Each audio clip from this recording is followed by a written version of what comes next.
On the go? Download the free andrewhogue.com iPhone and Android app, so we'll never be apart.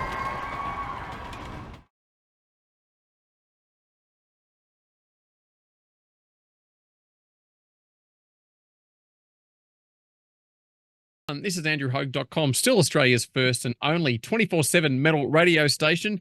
Of course, it has been a number of years since this band graced our country. Also, it's been quite a few years since I had a chat with the great Mr. James Monteith from TESSERACT, of course, coming back to Oz very, very shortly.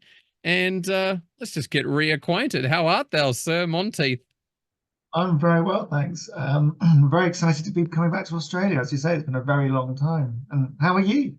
I'm doing great. And again, it's a privilege and a pleasure to talk to you. And also, again, the band coming back to Oz. Now, we obviously know there was a gap for the entire world with COVID and whatnot for touring. And of course, the War of Being album, you know, the band's been consistent, I've noticed over the years. Albums are every 2-3 years, but there was quite a gap purely because I believe a lot of that that stuff that went down for the entire world. But obviously now the record's been out since September 2023, so it's still a very fresh and new record. What are your thoughts on it, especially throughout that whole period, and how much of that was written leading up to COVID? Was there a pause on that record during that time? Not really, no. I mean, if I'm honest, I think COVID bought us some time, which massively worked to our benefit. With Sonder, the last record, well, and also all the records prior to that, they've always been hard deadlines. It's like, right, you're going to get a new record out, right, you're going to get a new record out. It's always felt quite rushed. Yeah. Whereas with this one, COVID managed to buy us time to really take our time with it and make the record that we really wanted. And I think that's actually the result. I think this is the most happy anyone in the band's been with a record overall, partly because of the amount of time we spent on it. But also, yeah, I guess we got to go into a studio to record live drums properly for the first time since the first album. And so things like that, we just were able to put a lot of time and effort into making the record we really wanted. And I think we believe that the results show that it's probably we think our best record yet. But I mean, I don't know what do you think? Well, again, I've always looked at Tesseract as kind of a perfectionist group in the way you know, not just write the music, but how it's recorded, your the way you display your band's how do I put it? What's the word? I guess it's the asset, just what you put out there, just the band business, the whole sort of thing. Just it's like a really well organized package. It's not loose in any way. It's always just very methodical, I guess is the term. So am I wrong to assume that the band does have the sort of perfectionism running through its veins? Yeah, definitely a few of the guys are. Most of us are kind of that way inclined. I'm probably the least perfectionist, actually. I'm the one that would probably allow things to be a bit more sloppy. Yeah. But yeah, and I like visually, Amos is very much takes a big lead on that, and he sort of worked very closely with like the video creators and also all the artwork and so on. His perfectionist, and same as Ackland and Dan in terms of their well, Ackland is mixing and Dan in his vocal performance. So they're both and Jay as well. Actually, yeah, I think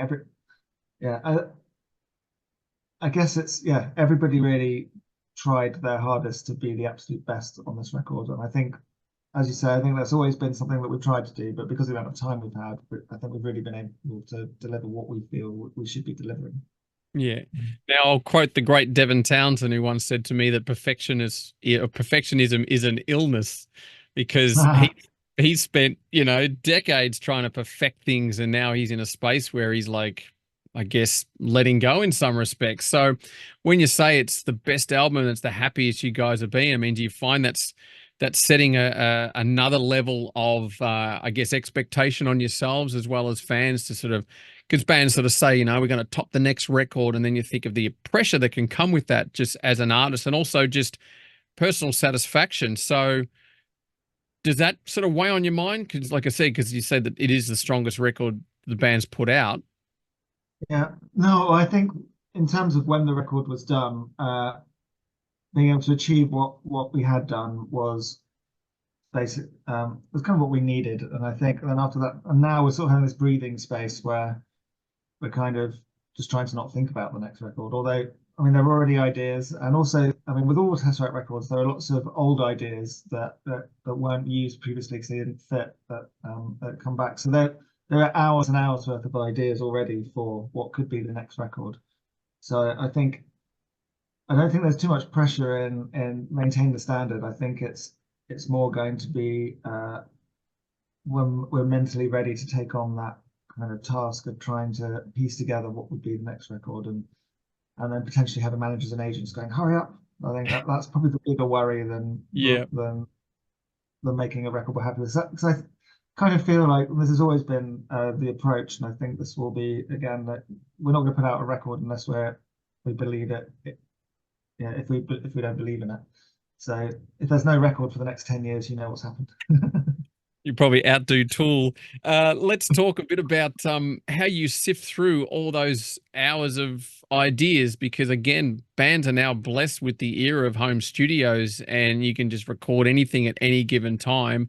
So ideas just stack up, and then, and again, it's done on the fly. A lot of these bands just have this idea, oh, quick, I got to record this riff, and then banking all this sort of creativity. So how do you start to sort of sift through some of those things? Because do you find you just end up having way too many ideas and the brain can just get lost in over creativity? Yeah, I mean, there are quite a lot of ideas banked. But I think quite often there needs to be a spark to create something new and exciting. So I think most songs that come out do come out with a new idea, but then there might be something old that complements it or fits it. So I think in terms of new material, a lot of sparks will come from complete scratch. And then it's just a case of trying to remember or going through old ideas to see if anything will work with it, or just doing something completely on the fly. Like, for example, the track The Grey on the new album, Ackle was just messing around and wrote that in about an hour because I think it was actually like testing out a new patch, and he came up with the main riff, and that sort of just all fell into place. Whereas other songs take a lot longer. But yeah, I don't know. I guess there's just so many different ways of approaches. So we all chuck in ideas to see if they inspire other people to come up with other ideas. So yeah, I'm sure there are probably lots of really good things that have been completely forgotten that we'll never ever discover again because they're hidden on a hard drive somewhere. Actually, no. Having said that, Jay is the OCD organized one, and he knows where everything is. So that always helps. Now, let's talk a bit about the stuff on the live front. I mean, like I said, bands today are blessed again with just amazing technologies. Sounds are more incredible.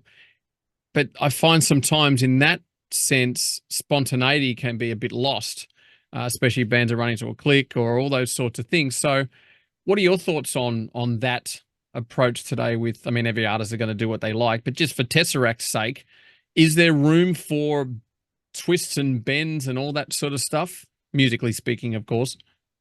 In the live setting, no, and there never has been. We've always been quite regimented. Since been playing to clicks, we've had all our patch changes on all the guitars automated, like since we started jamming as a group in 2007, I think. So yeah, I don't think we're going to start breaking out into any jam sessions anytime soon. Jazz Odyssey. But then exactly, yeah. But I get that's always been the band that Tesseract is, though. I think like a lot of it is in the composition, and then it's not something you can just jam. It's because there's so much complexity and detail, especially rhythmically. Yeah. Basically something that we have to learn, and then we get good playing it together. And then I suppose like the jam elements are just sort of more dynamics. Like we we as a band play things that's softer or more aggressively in places, or just maybe tighten up fills. But it's all like minor detail rather than like, oh, I'm just going to shred a solo over this section. Yeah. But I think it's a good point you raised though, because I noticed that with lots of bands, even bands that play much simpler stuff, like straight up sort of hardcore bands and metal bands, a lot of them still they do play to clicks, and they're all quite regimented. And I think I wonder if that's something that over time might, I don't know, it's working for everyone now because that's what everyone does. But yeah, maybe there'll be bands in the future that want to be a little bit more, organic, a bit more push pull, a bit more free form. Because I think to a degree our ears and brains are wired to perfection now because everything is you know, like you can hear a band when they're making mistakes and everyone's like, oh, that's so bad. But sometimes that's actually natural. The human element's there. And a lot of people complain that, you know, everything's regimented. But the minute something steps out of that space and you notice that tempos are going up and down and people sort of feel off balance from it, when really that's the natural balance itself. So I feel like we have kind of been wired as listeners to perfection when we hear albums. And then, like I said, you go back and hear albums from the 70s and 80s that did not have any click. It was just, you got 2 hours to get this album finished and then you're out. People always say that those albums are the ones that have the magic. But if that was brought in today, half those bands would just get laughed at because they would be called shit and sloppy. So you sort of see the, you know, the juxtaposition for that sort of approach today. Yeah, I don't know. I think also maybe people are just too used to playing with the clicks. So when they don't today, maybe they're not quite as good at it. I don't know. For example, like if you listen to Rain in Blood by Slayer, that's not to a click. That No. speeds up loads. It's crazy. But I actually think that speed up adds to it. It makes it more exciting, and like, you know, as it speeds up, you feel it more. And I don't know. I feel like if you're a really good band, you don't have to, doing that push and pull naturally, if you're good at it, is just as good as being really regimented. In fact, it does bring a certain element of magic, I think. But not many people do it. Yeah, I'd well, I like to mean, say Metallica are terrible.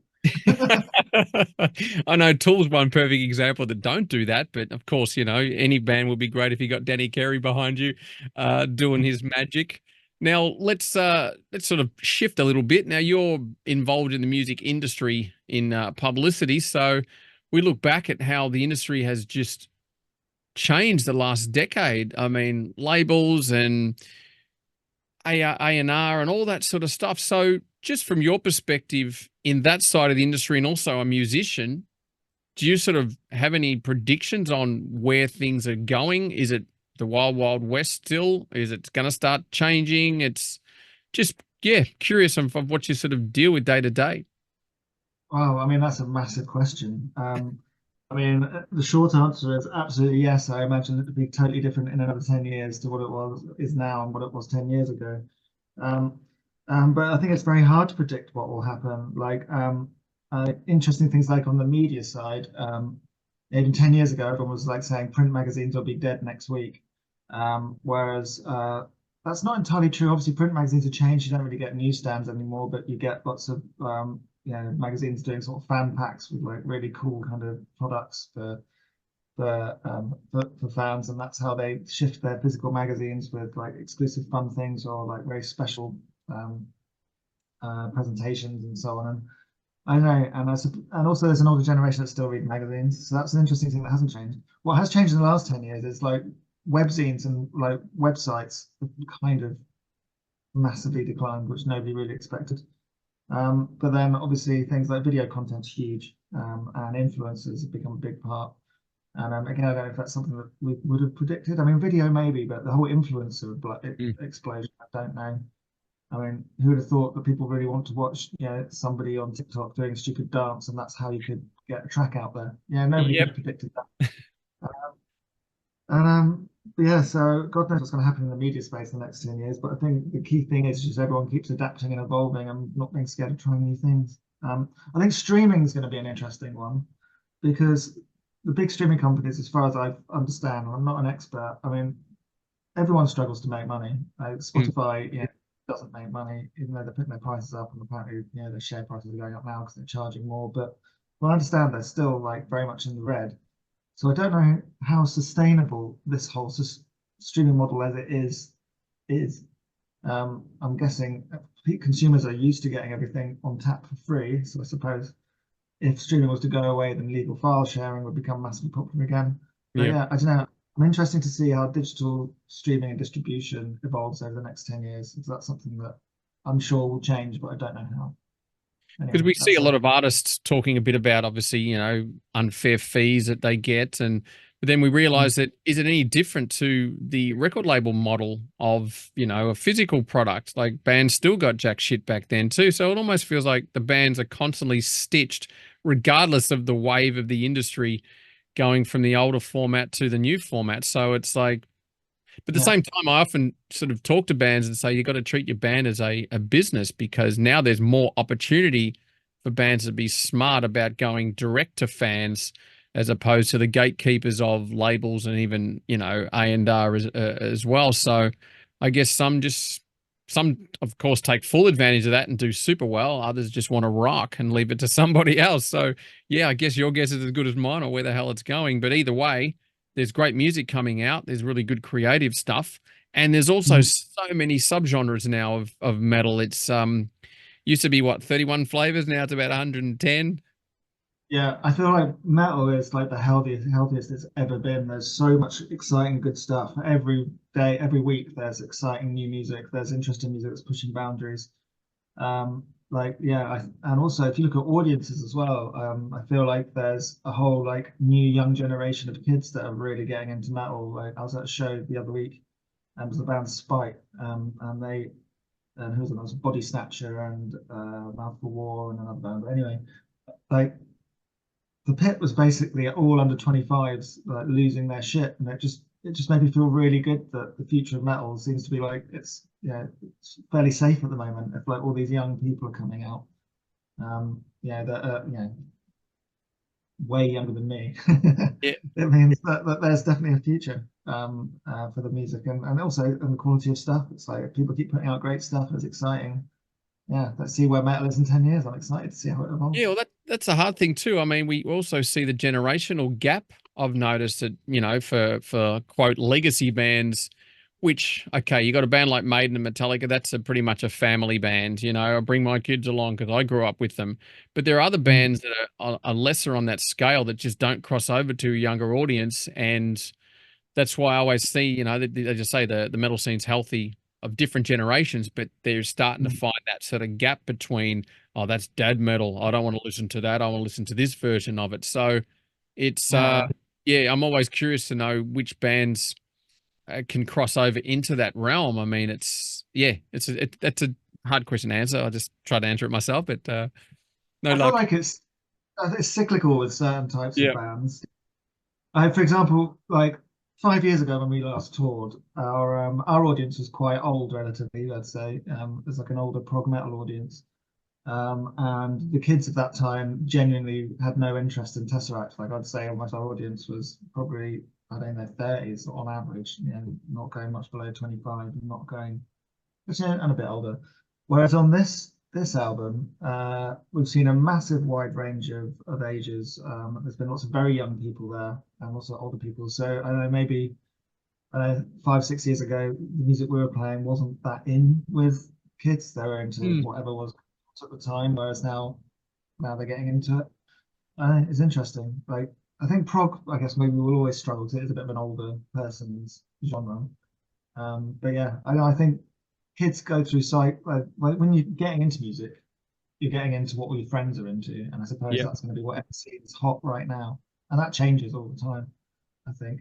But yeah, Just that's add my more thought. breakdowns for the kids. Exactly. I've got no problem with that. All right, let's check out the tour dates just quickly for the up and coming tour. Where are they? Let's have a quick squiz. All right, the first show kicks off in Brisbane at the Princess Theatre. That's on the 2nd of May, so this is coming up super quickly.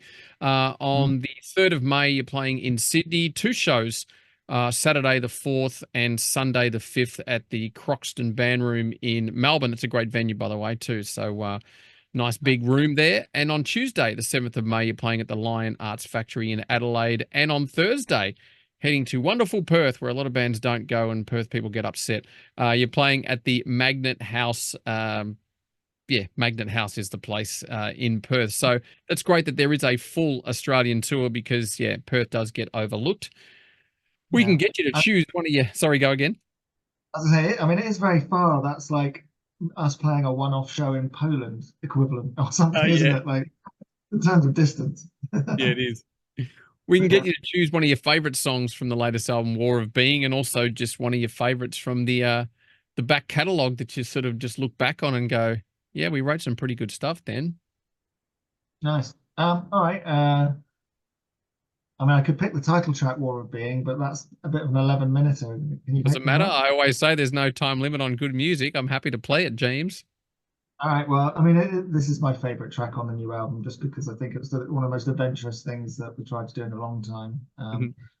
And and it's really fun to play. And in terms of oldies, one we haven't played in a long time, which I'm campaigning for us to bring back, and nobody else in the band wants to, but well, so they want to, but it's a bit of a challenge.